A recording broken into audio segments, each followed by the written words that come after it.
Alright guys, TacticalRab back again today. Hope you're all doing well and enjoying your day so far. And Crimsix has been going rogue on the timeline as of late. There's a lot of discussion over these last 24 hours or so about some of these CDL teams and some of the BS situations that these players find themselves in being restricted free agents. Crimsix thinks we should scrap that entirely. The league needs to step in to stop players being held at ransom. Very much intrigued your thoughts on all this in the comment section below. Like if you guys enjoyed the video, subscribe if you're new as always. I would greatly appreciate it. Really up to the channel. Thank you very much indeed for doing that. First of all, this from the fight last night. Laris, Legion, no doubt, Zach to Dead, yes, says in the chat here. Paris sent me to LA. I imagine this is during the first season when Zed was on that team with no stipends, 4k a month rent. So Paris, poverty Paris, I think some people were saying in the replies. Seems like they're going to be out of Call of Duty. Who they get replaced by though is, well, very much up in the air right now if they are deciding to dip out of the scene entirely, as indeed may very well be the case. And well, for reasons like this, I'm not sure the pros and, well, the fans necessarily are going to miss them all that much, to be perfectly honest. Let's talk briefly then about Los Angeles Thieves, because there's a lot of discussion right now as to what they will do for next year. Will SlasheR be there any longer?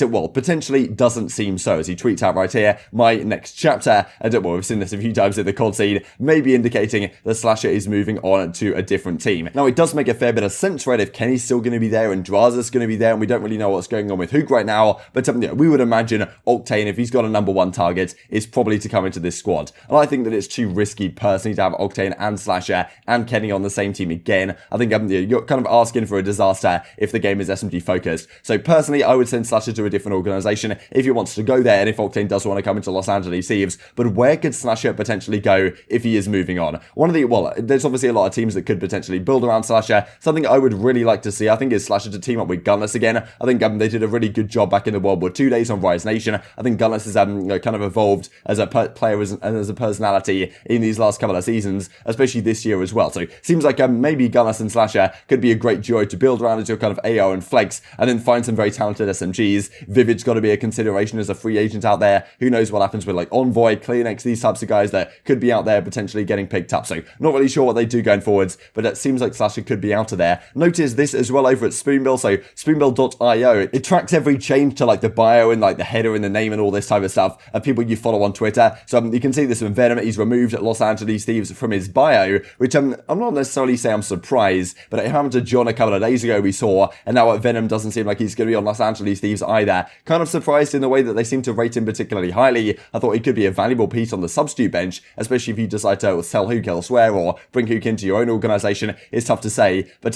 still, Venom right now, it seems like he's not going to be on Los Angeles Thieves anymore. Lots of questions to be raised over there about what that means for the squad going forward. Let's talk about this then, right? So Crimsix finally confirms that this Huke video has been cancelled and will no longer be the case. We've been talking about this Porter Cup for quite a while now. He goes on to say in this clip that, like, look, Huke's brother and the discussions that they had between them was he certainly wants to fight him at some sort of event. But the Huke video saying, look, we both got screwed over. Like, let's not add any more fuel to the fire. They've made up to some degree. And instead of, like, you know, the idea was that Crimsix was going to kind of expose, like, all like the lies from Huke, I suppose. Like, when Huke did his, like, 30-minute video, it was kind of implying that the team itself didn't really, like, help Huke out with all the issues that he was having. And they just, you know, spreading rumors and this type of stuff. And Crimsix kind of wanted to come out and say, look, that's all false. And, this is what actually happened. And I'm going to bring in the legal counsel to make it happen. And it seems like, well, from now on the very least, the Huke video has been chalked off. And, well, that's not going to happen going forward, which I think is to the betterment, to be honest. I think it would have been underwhelming anyway. I think even Clayster said that, like, he'd seen a cut of it. And it was like 1 hour 30. And he watched it all through on 2x speed, which I'm sure there'd have been some absolute gems in there. But it doesn't seem like we'll be able to talk about those on the channel. Envoy.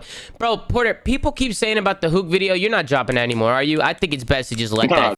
No one gives a shit, bro. Yeah. No one gives a shit. I don't give a shit.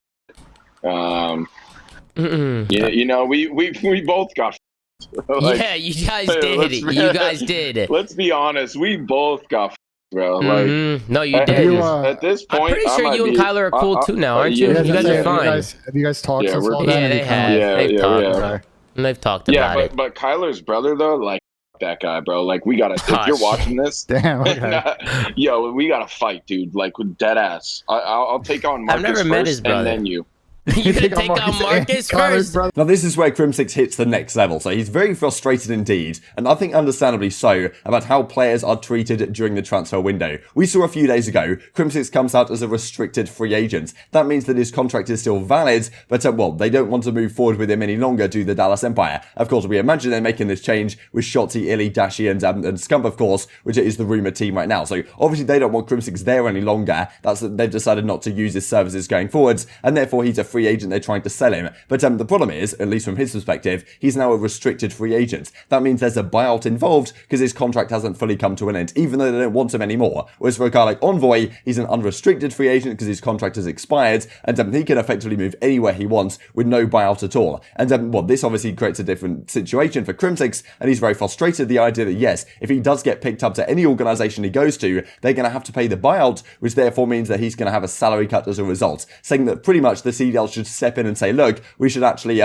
we should force it so that if players are not going to be used going forwards, they should just be unrestricted for the benefit of the players themselves. And like, I don't know, like, so when you guys see the unrestricted versus restricted, like, I think it's bullshit. Like, if an org has no intention of starting you and playing, like, you know, actually using your talent, right? You should be unrestricted, and the league needs to step in and like stop this, dude, because it's like, dude, because the situations are with the restricted people, right? Their buyouts are high, or they have buyouts, and those buyouts directly impact the player's salary for the next year. Yeah. Like no matter where I go, I'm getting a price, or not a price cut, a salary cut. Yeah, and it's probably significant. And it's, so you're saying it's straight up bull, bro, because they're like, you know, Empire's they have no reason to start me, you know, but it's like, I don't really blame Stro or anyone like that because everyone's doing it. And I think the league needs to stop. Now, of course, one thing you could argue would help with something like this would be a players' union. There's been a fair bit of talk about this for quite a while now in Call of Duty. It seemed like it was going to happen for a time before last season, but Clayster comes out to explain here in the chat exactly why. Doesn't seem like that will be the case. Clayster says the players' union kind of fell through. Other players didn't want to step up, tried to start a players' union, had 10 figurehead pros in an email chain. Nobody else wanted to step up to the plate and help it, so it got chalked. I ain't doing all of that work, says Clayster. So seems like it almost was going to happen, but yeah, for whatever reason it fell through. These are the type of things that could potentially lobby the league to make changes like this, and it's going to be difficult for, you know, Crimsix is just saying what he says on the flank to have that sort of impact, I would imagine. And Clayster kind of goes on to explain right here, to clarify, not laziness, just a lot of work and effort for something that may not actually help immediately. It's a long and arduous process to set something like a players union up that nobody really wanted to deal with during the middle of the season, but maybe during this off-season, this coming off-season, potentially that could indeed happen going forward. It's somewhat tough to say. Just thought I'd mention a couple of things to finish off the video here. This from Simp I thought was pretty remarkable. Pleasant surprise at the COD League, starting to have a pretty good trophy collection already. This is the thing from Simp, right? Like, this is the product with a guy like Simp in terms of looking at the best players of all time ranking. He's got the Call of Duty regular season MVP. He's got all of these trophies you can see right here, and well, he's only just getting started in his career. He has attended 3 World Championships. 2 of them have technically been playoffs, right? Like, you have to win less series to win the last couple of World Championships than he did back in 2019 when he won it on a United. But he's been at 3 World Championship events. He's made the final every single time. He's won 2 of them. Like, you know, when this guy is done with his career, he may well go down as the greatest of all time. It is certainly on that path right now. He's clearly in the top 10 already, probably higher than like 10th, or, you know, he's got to be up there somewhere already after just a few years of competing. And you know, give it a few more years, it is scary to see where this guy might indeed be. Thought this is kind of funny from Brian saying, actually, there's some people complaining on TikTok about the fact that the red dot sight in the game, like, shouldn't be there historically wise, because the red dot sight wasn't introduced into military use for another 30 years or so after World War II ended. So, you know, apparently, like, they're getting frustrated about this. Not really sure why. I hope, like, Vanguard, I hope, like, the Sledgehammer guys over at Vanguard don't decide, okay, actually, yeah, fair point. Let's remove the red dot from the game and go back to just pure iron sights. Hopefully that's not the case. But, you know, I don't know why people complain about this type of stuff, to be honest. Kind of boggles belief. But, well, just to finish off the video with this, actually, as well, like, well, there's been a lot of talk about Dylan Cod, exactly what's going on. I think I said a couple of days ago, I thought maybe he was still on the London team side over there. I couldn't really tell, right, because he was, like, his Twitter's been deleted deleted. That's no longer the case. They removed him in the middle of the season sometime, and there's been a fair talk about exactly what happened to him and why he kind of went off the rails a little bit. And well, that's what Porlex and Nubsy are speaking about last night. Very much intrigued to your thoughts on all this stuff in the comment section below. Hope you guys enjoyed the video. If you did enjoy it, I'd greatly appreciate a like on the video. Really helps out the YouTube algorithm. I know you enjoyed this content, and other people like you may enjoy this content as well. And I've grown the competitive Call of Duty community. Thank you much, as always. Take care, and I will see you next time. When I first landed, Dylan Cod was the best teammate I've ever had in my entire life. I swear to God, he was the best teammate I ever had, and that sold me there. So I signed, and you know, the vibes were good for the first 2 matches. He'd come in for like we'd scrim, and then I just never see him the rest of the time. When usually we were like vibing or doing something, going over. Any ideas what he might have been up to in that meantime? He was having fun, man. He was having fun. I don't think he remembers, but he was having a blast. The chat really wants to know what you mean by having fun. Okay. Fist bumps, you feel me? Okay. You know? Okay. He's out there having a great time. No, it was before Major Fork, but before I took off on my plane. Oh, so it was something in person. Yeah, 3 days before I took off on my plane.